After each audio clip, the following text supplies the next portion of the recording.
Sophie Lyonnais, un visage souriant, celui d'une jeune Troyenne de 21 ans, pleine de vie, partie à Londres, travailler comme jeune fille au pair. Un voyage qui sera sans retour. En septembre 2017, dans le quartier de Wimbledon, au sud de la capitale britannique, les pompiers sont alertés par une étrange fumée noire qui s'échappe du jardin d'une maison. Arrivés sur place, ils découvrent le locataire des lieux, Wissem Medouni, un Français de 40 ans, en train de brûler un corps. Un corps identifié après autopsie comme celui de Sophie Lyonnais, la nounou des enfants de Wissem Medouni et de sa compagne Sabrina Kouider, 34 ans. Le couple est immédiatement arrêté. Mais que s'est-il passé exactement? Les mois précédents, la jeune fille avait fait part à sa famille de son désir de rentrer en France. Une famille, bien sûr, sous le choc en apprenant la nouvelle. Elle adorait vraiment les enfants, elle adorait son travail. Après son vécu là-bas, c'est vrai qu'elle voulait rentrer. Ça faisait un moment qu'elle voulait rentrer. Elle devait revenir au mois de juillet. Apparemment, elle était retenue là-bas au mois de juillet.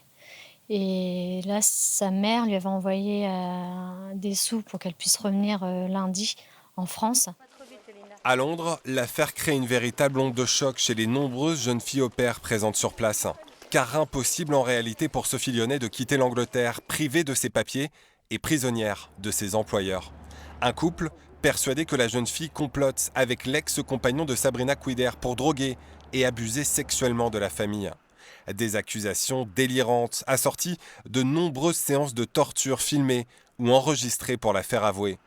Frappée, dénutrie, pendant des mois, Sophie Lyonnais vit un véritable calvaire. L'autopsie révélera de multiples fractures au sternum, aux côtes et à la mâchoire, ainsi que des noyades répétées dans la baignoire de l'appartement. En mars 2018, le procès très médiatisé s'ouvre à la Cour criminelle de Londres. Très vite, le couple s'accuse mutuellement, mais la justice les condamne en juin à une peine identique, la perpétuité assortie d'une peine de sûreté de 30 ans et 5 ans et demi supplémentaires pour entrave à la justice. Le plus difficile, c'est déjà les voir et leur témoignage complètement atroce et démoniaque. Et vu ce qu'ils ont fait à ma fille unique, j'ai pas de mots. Pour moi, c'est des barbares, tout ce qu'on voudra. Il y a des zones d'ombre, on ne sait pas exactement comment, mais déjà, on va dire que la justice, elle a déjà fait bien son travail. Les obsèques de Sophie Lyonnais sont célébrées le même mois en la cathédrale de Sens. Mais l'affaire n'en est pas close pour autant.